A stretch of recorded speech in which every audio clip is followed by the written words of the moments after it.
We are joined right now by the Senior Transfer Center at SDSU, Garrett Green, with us here on Extra Sports 1360. Garrett, good to have you on the program. How's your first and only year at San Diego State treating you? Oh, it's so much fun. Thanks for having me on the show. My first year at San Diego State is incredible. The atmosphere just inside the VS Arena in basketball, it's outstanding. You have to come and check it out to understand what I'm talking about, but it's extremely live and fun, and as players, we're really excited to play in front of our home crowd again before a break. No one loves Viejas Arena more than I do. I have railed on and on this program about how anyone in San Diego, if you haven't been to a game yet, it is the absolute most fun you could ever have at a sporting event. You must go. Now, Garrett Green says it as well. You have both of our endorsements. Check out the Aztecs. You get a chance on Thursday. They're going to play Elon College as we get closer to the conference portion of the season. Now, Garrett, you are a transfer out of LSU. So what's the big difference between a place like LSU and San Diego State? It's a little bit different in the atmosphere, but you're talking about LSU. It's in the South. It's a lot of passion for sports, and then you come over to San Diego, and the culture's a little bit different. But for basketball, the passion's still there, and you could even say that they love basketball more here in San Diego than they would at LSU. So it's really fun to be a player and play for San Diego State, because every game you expect a huge crowd and a great game, and it's fun to play for our fans. Now, you're a Southern California kid, though. You went to Taft High in Woodland Hills, right? Yes, that's correct. So how did you end up in LSU at the first place? Well, coming out of high school, I went to the All-American camp in Atlanta. It was an Adidas camp, and I played really good against Michael Beasley one game, and I'm pretty sure Coach Brady, I caught his attention, and then after that, they're pursuing me and came to a couple of my high school practices and games, and then offered me on the spot and said that they would love to have me as a new addition to their team.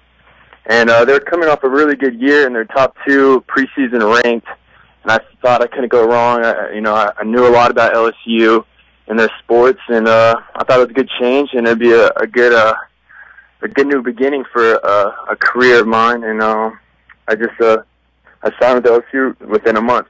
Now, you actually graduated from LSU, and the reason that you transferred was to pursue a graduate degree at San Diego State, and because LSU didn't offer the program, is that how I understand it? You didn't have to sit out a year.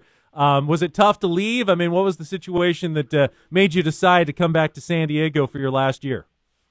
I was looking to follow a degree in post-secondary educational leadership with a concentration in student affairs, and LSU had something similar, but it wasn't exactly what I was looking for, and I know how important it is to just, pursue your plan B. And basketball, soon the ball stops bouncing, and everyone has to realize that as a basketball player, and I feel that it's really important to just get a free education. Why the education is free, to pursue it, and so I had to go and follow my degree, and San Diego State offered the program that I was looking for. So I saw this was a great opportunity and a chance to play basketball and pursue my education at the same time. So I couldn't have picked a better school. Garrett, I can't tell you how happy it makes me to hear you say that. In a day and age when so many kids seem to be exploited by the NCAA, and they make millions of dollars in football and basketball, and many kids don't even end up graduating or getting their degrees, in the time when they are an athlete. You're kind of squeezing it the other way. You are absolutely maximizing your education out of every single year that you've got the scholarship, and you're trying to get the most out of your college days and your education. I applaud you, and I'm glad that you're squeezing it all out of them. I appreciate it. All right, let's talk about the Aztecs team. You had some big shoes to fill. I mean, I know that no one can replace Billy White and Malcolm Thomas and Kawhi Leonard, but as a big man, that was an area that Steve Fisher really said they were going to need some help this season, and you've kind of come in, and while no one is those guys, do you feel like there's some pressure on you to at least replace some of those rebounding numbers and some of that toughness underneath that the team last season had? Well, you can't replace those guys, but you can definitely. We have Deshaun Stevens and Tim Sheldon and myself as bigs, and Alec and even sometimes Jamal steps in at the 4 spot. So we have a team that pretty much will do whatever it takes to win. So if Jamal has to come down from a 3 to a 4, he's doing it because our team is just all about winning.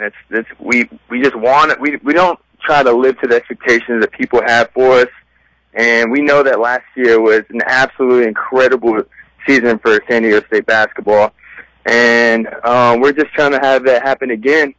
And so I don't feel any pressure at all. I'm just coming out every game and having fun and playing basketball and giving it all that I can on the court. On Monday night, you guys stomped UC Riverside at Viejas Arena.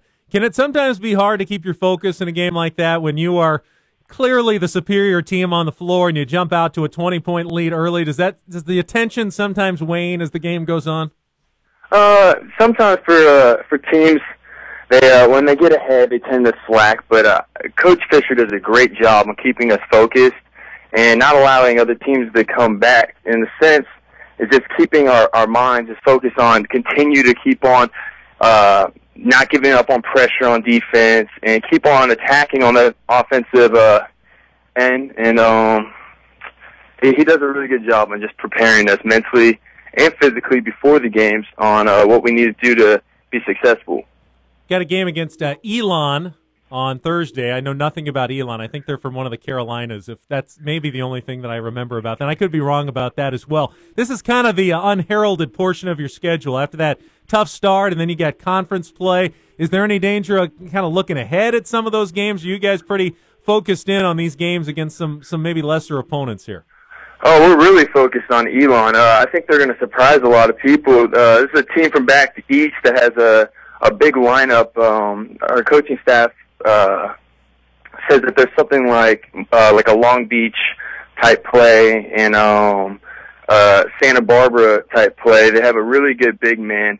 Troutman, number 31, would be a good test for me. He's a sophomore. It's a very young team, but this will be a very interesting game. And as long as we continue to play hard, it should be another victory. But we don't overlook any opponent. Now, I know you won't be around for the move to the Big West in a couple of years, but as someone who came from, the SEC and then moved to the Mountain West for this last season, what do you make of that? I mean, how is it going to affect the San Diego State program, in your opinion? I think it's going to make us better. We have more televised games. The coaching staff definitely made this decision, or the school made this decision for the better of the program. So, I put that all in their hands. We're just players and we come out to play, so whoever we play has to get ready for us. Well, Garrett, I really appreciate chatting with you. I hope the listeners enjoyed that as well. Good luck against Elon tomorrow night at Viejas Arena, and roll right into conference play. Hopefully keep this winning streak going. All right, thank you.